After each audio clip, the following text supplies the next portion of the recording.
And away we go. The Domination Rankings of Everything, episode 12. Yes, 12. A number often associated with greatness. What are the odds we live up to that? Feel free not to answer. But this show will give you a brand new top 25 of the most dominant things in the world, including absolutely everything together, according to our voters. First, however, our co hosts will each zealously and earnestly advocate for the entry into the top 25 of two things for which they have sincere passion and immense knowledge, though some of that knowledge may have been obtained quite recently. We have Trey Allwood, a comedian and member of DePaul's Comedy Arts Program, who will spew his immense knowledge of the Big Soft Pretzel and Superman. How we doing, Trey? Dave, I want to let you know I've been looking forward to this day for months. I have completely transformed my own body in order to better represent my brand. I have completely gone through a diet change. I am working out 6 hours a day just so I have what it takes to compete in the rankings. I believe in you. Good job. All right. And we have Adam Cox, who, like Trey, is also a comedian and member of DePaul's esteemed Comedy Arts Program. He will advocate for the entry into the top 25 of two of his passions, Taco Bell and Teenage Mutant Ninja Turtles. What's up, Adam? Not much. I just love coming on the show because I always feel appreciated. And so far, I've felt that. And Trey, you look great. The workouts are working. Let me just say that. Thank you. All right, fantastic. Then there's super duper intern Sadie Barron. Now, many of our dedicated fans, all 7 of them, including our parents, may recall that the intern in episode 6 was Jillian Barron, who is much better known as Sadie Barron's sister. But together, they are most well known as my daughters. How are you, Sadie? Oh boy. Are we 100% sure I wasn't adopted? Sorry, I vividly recall 36 grueling hours of labor for you. And I believe your mother was there too. Oh, and then there's me, Dave Barron, Grand Poobah of College Basketball Times, which is where the Domination Rankings originated, but just for college basketball, which we have expanded a bit to include everything. Thus, the Domination Rankings of everything together. And now, super duper intern Sadie will explain how things are going to work. Take it away, Sadie. It's your time to shine, but you seem a little nervous. Yeah, I'm a little nervous. Only over the possibility that this show might be counting towards my 15 minutes of fame. All right, I would not worry about that at all. All right, so here's how the show works. We will start with 3 rounds of debate. Each round will have 2 of you debating the other, and then the third will act as the judge, deciding which new thing will be added to the top 25. I will then have 3 new entries, but that means 3 things have to come out of the top 25. So after the debates, I will then reveal the latest top 25 according to our many voters. And it's the last 3 things on the voters' top 25 that will be cut and replaced. Got it. So, Sadie, what do we have for round 1 of the debates? All right, for round 1, we have Dave as the judge, and Trey will be arguing the Big Soft Pretzel, and Adam will be arguing for Taco Bell. So, who's going first? I believe. Wonderful. There you go. I'll kick us off. We live in a world of choices. We live in a world where you have to manage every single decision you want to make. You go to a restaurant, you're faced with 50 options, each with a bunch of variations on its own. And in that world, we have very few constants to rely on. But one of those constants, I argue, is Big Pretzel. Now, college basketball times, typically our focus is sporting events, primarily basketball. Anytime I go to a sporting event, God, the first thing in my line of sight is that concession stand. And the first thought I have when I'm going to that concession stand is, give me big pretzel.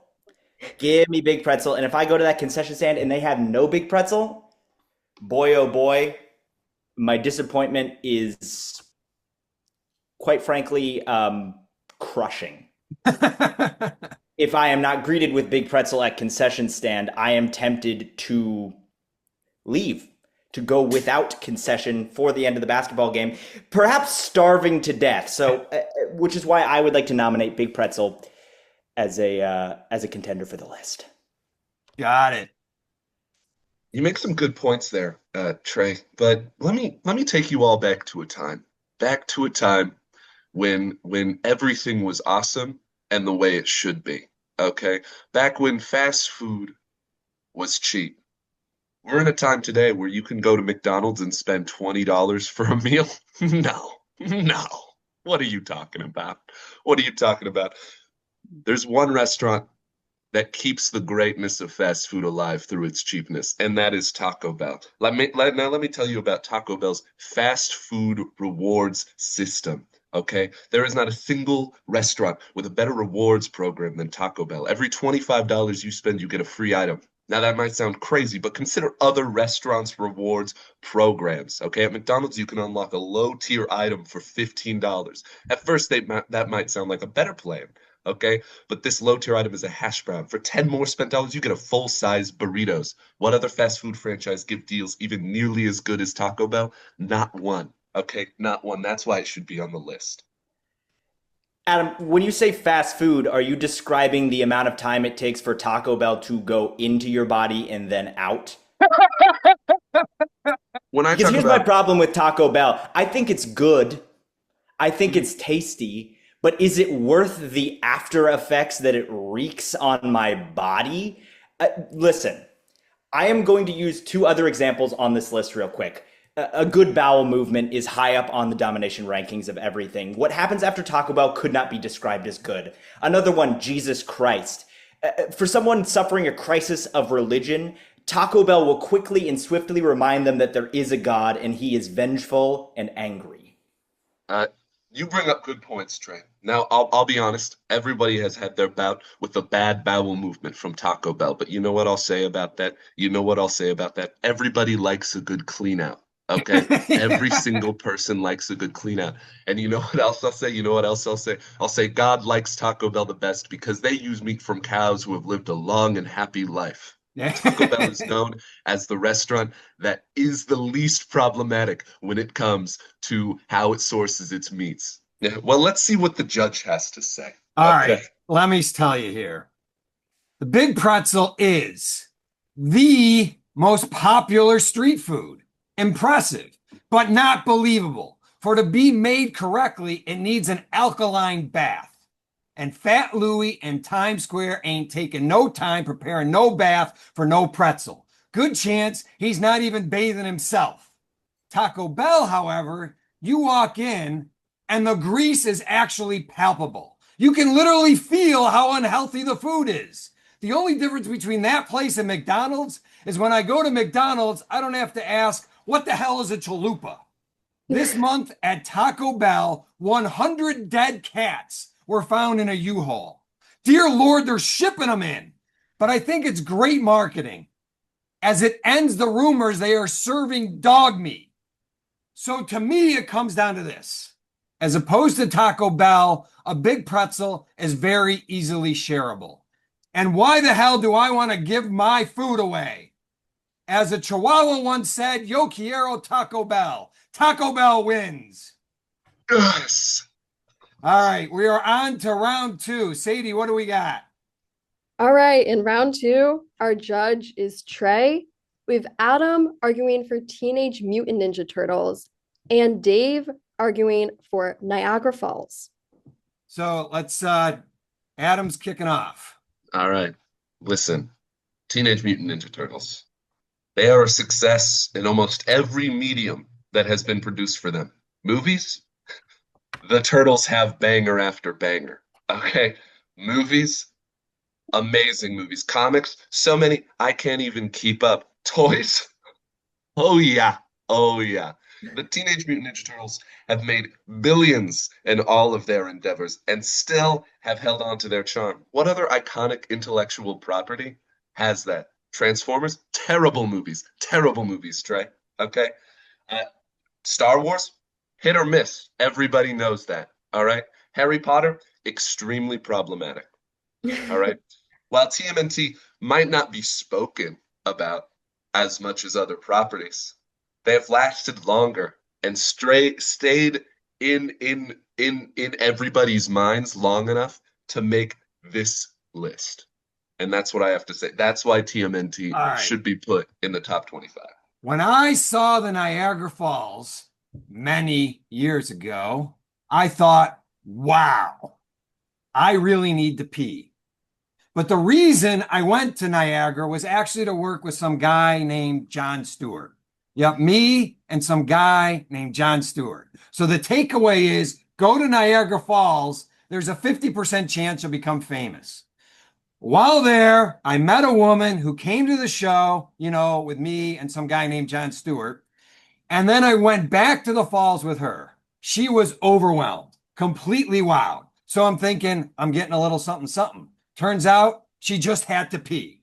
Yes, the Niagara Falls helps 28 million visitors per year urinate, but it also produces enough electricity to power 4 million homes. In fact, it's where AC power first was transmitted over a long distance, a discovery that was, quote, world-changing, whereas a recent Teenage Mutant Ninja Turtles movie was, quote, leading to a profound yearning for death. Now I'll talk about the new TMNT movie. There's a lot to say about it. Is it perfect? No. But is Niagara Falls? No. You know how many people are selling out around Niagara Falls? You know how lame all those shirts are? You know what the TMNT have never done? Sold out. Not once. Okay? They are only in it for the artistic vision of teenagers who are also turtles and are also ninjas in sewers battling Shredder. Niagara Falls releases enough water to fill 1 million bathtubs per year, which is hard to even picture because I just take showers.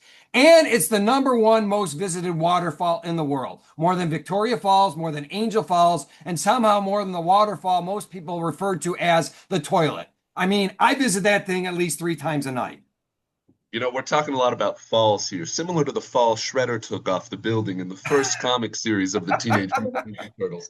And I will say, just like Shredder, I will rise and take down Niagara Falls, okay? And I vow to do so because you know what I think about Niagara Falls? Who needs a shower? Who needs water? You know who doesn't need a shower? You know who doesn't need bathtubs? The Teenage Mutant Ninja Turtles. All right, let's talk about their story. Their story is that when they were babies, they were exposed to radioactive ooze in New York City.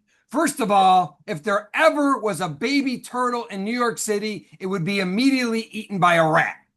And that ooze on the streets of New York isn't radioactive, it's piss. Listen, now to be fair, New York City rats are mean, but the story gets around this by introducing the only nice New York rat.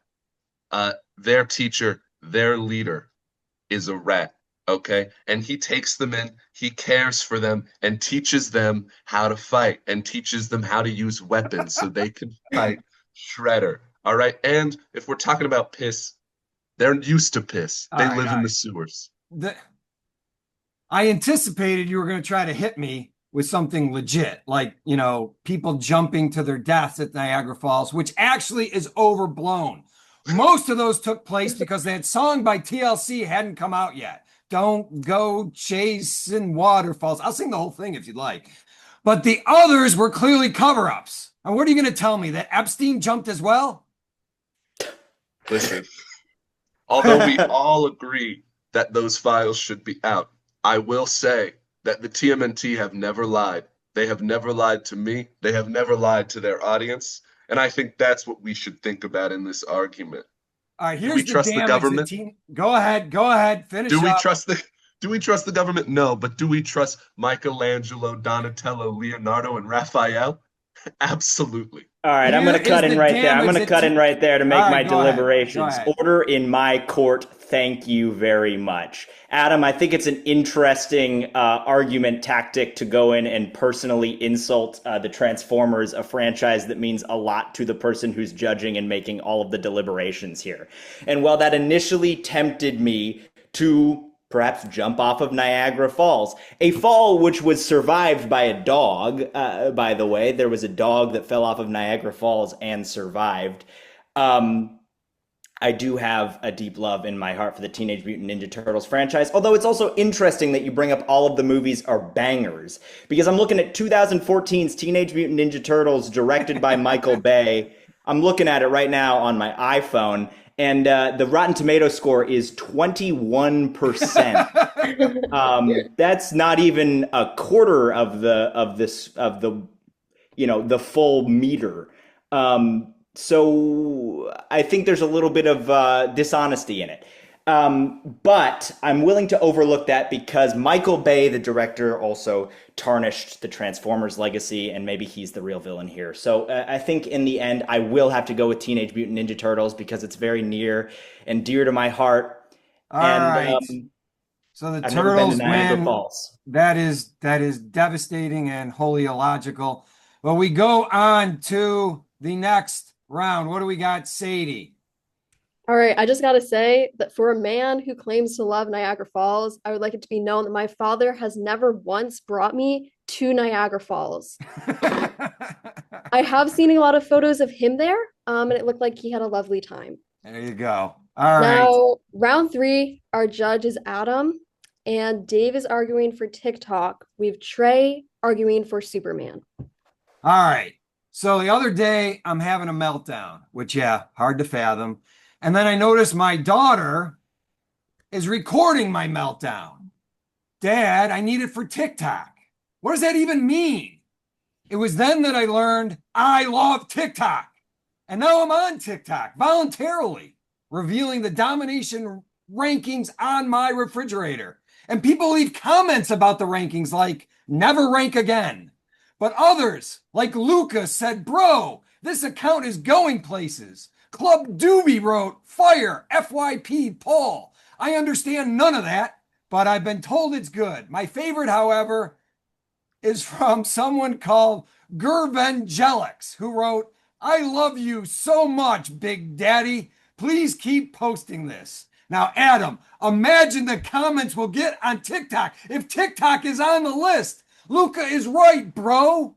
This account is fire, and we'll go places, and the podcast will explode, and they'll turn into a TV show with you and Trey and someone much better looking than me if you just choose TikTok. I think for starters, we need to examine the ways that TikTok has personally slighted me in the past. I have been granted some incredible hit rates on videos. I made a video that garnered 1.4 million views, and then the next video I post barely even cracks 50. The video I post after that barely even cracks 25. What is that? TikTok is built on false promises. TikTok, are you going to make me famous? Are you going to make me a star? Are you going to let me are you going to set me up with your creator fund to make a little bit of cash on the side? Or are you going to leave me to dry in the gutter? You know who wouldn't leave me to dry in the gutter? I'm so glad you asked, because it's the Man of Steel. It's the last son of Krypton. It's Clark Kent, Kal-El Superman, the symbol of hope, the symbol of kindness, the original superhero who reminds us to be better, who reminds us that kindness is punk rock. But I know college basketball times. I know this isn't necessarily a show that's built on kindness. Superman is strong. He has laser vision. He has X-ray vision. He's punched planets. He's unstoppable. All right, Judge Adam, I think we got a little bit more time than we anticipated. So let's do some little back and forth here, Trey. I don't know what's more pathetic about Superman, the utter lack of creativity in his name or the fact that it took two people to come up with it. So we're looking for something that means Superman, and I came up with Superman. Can't do better than that. How about Iron Man, Spider-Man, Batman, Aquaman, or the greatest superhero of all time, Bartman? So I think it's really funny that you bring up Superman so you refer to Jerry Siegel and Joe Shuster, his creators. Yes, the two that Yeah. were that worked together to make him. Let's also acknowledge the fact that Batman was created by two people, Bill Kane and Bob Kane and Bill Finger. Sorry. Most of Marvel's roster, Stan Lee and Jack Kirby. A lot of teams put these people together. Superman, he's campy. He's All right. fun. He There have reminds us been to be fun. 316 superhero movies, and the one considered the worst, a Superman movie. To be Which clear, one? not the most dominant, the worst. In other words, the opposite of dominant. And then there's the movie Superman Lives that quite ironically died and became the most legendary canceled superhero movie. Again, died, not dominant. Let's also examine the fact that Superman is one of the heroes who's received the most movies out of all of the Superman movies. And when you're making out of all the superhero movies, and when you're making that many films, you're gonna have a couple of duds. I mean, look at Batman. I mean, half of his movies suck, and I love Batman. Batman's one of my favorites. All right. But when you're making that much, you're gonna have a little struggle. People are always worried about TikTok with China watching. And if they are, I say great. That's more people watching our videos. The only problem with them watching is they don't count the views. So if you're going to watch, give me credit for the views. I would say, wouldn't you rather Superman's watching? Wouldn't you rather You know what? I'll humble cut in protector? here. I'll cut in here. All I right. felt like that was a good spot. You guys both made excellent points. You know, I love TikTok. I love getting comments, especially if they're nice ones, calling me Big Daddy. I appreciate those. And you know, I love Superman. I'm a big fan of Superman. Trey, you know, I really loved your argument. Although I found it hard to believe you arguing for kindness and hope after you insulted me so much today.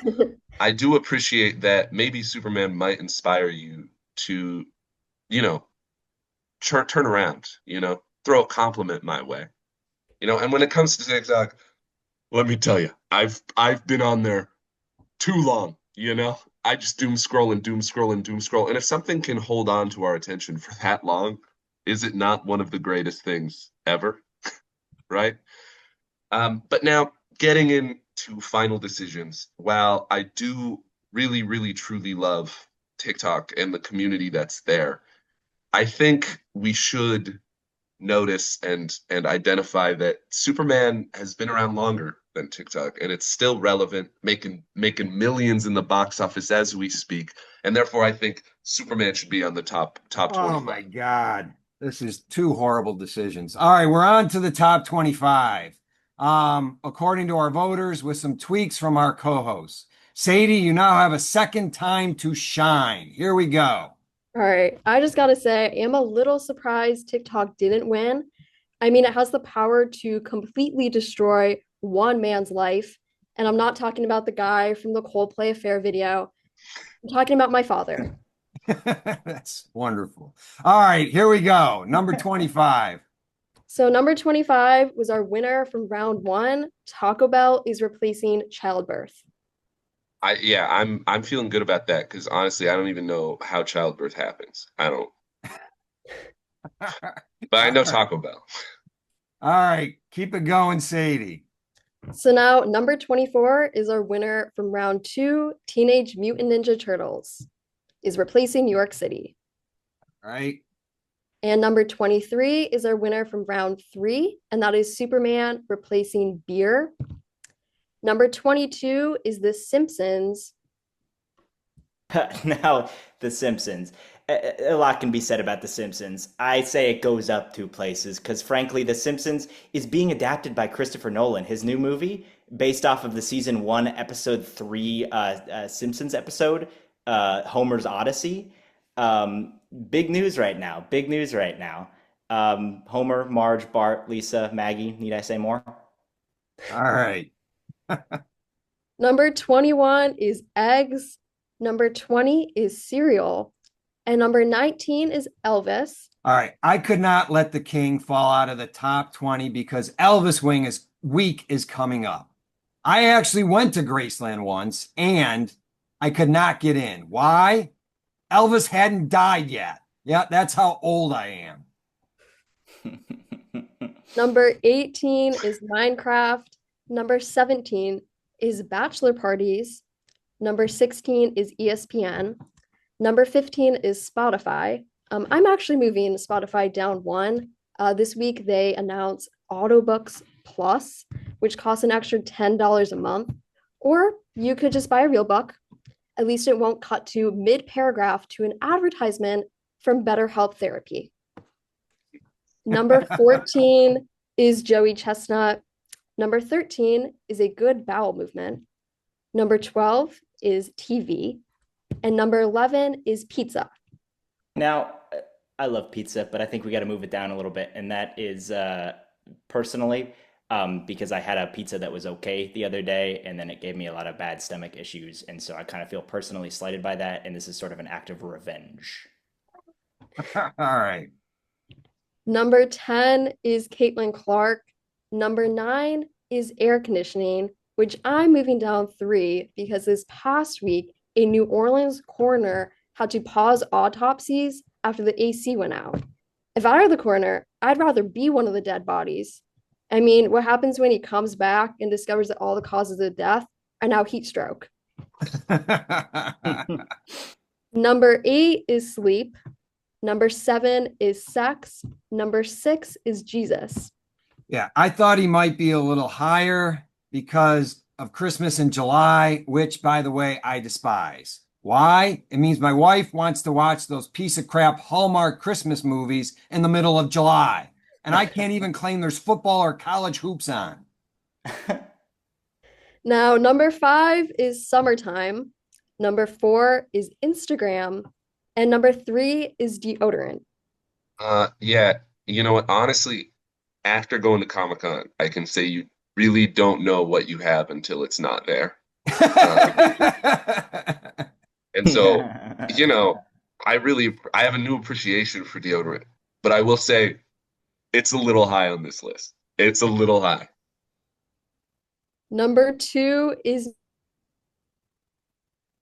making people laugh. And number 1 is indoor plumbing.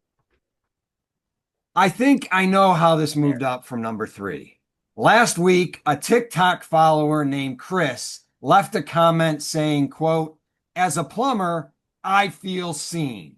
Now, I guess he could have been referring to a good bowel movement, but I'm thinking maybe it was indoor plumbing. Regardless, there you have it. Number 1, indoor plumbing. Episode number 12 is in the books. We didn't suck again. Thank you very much.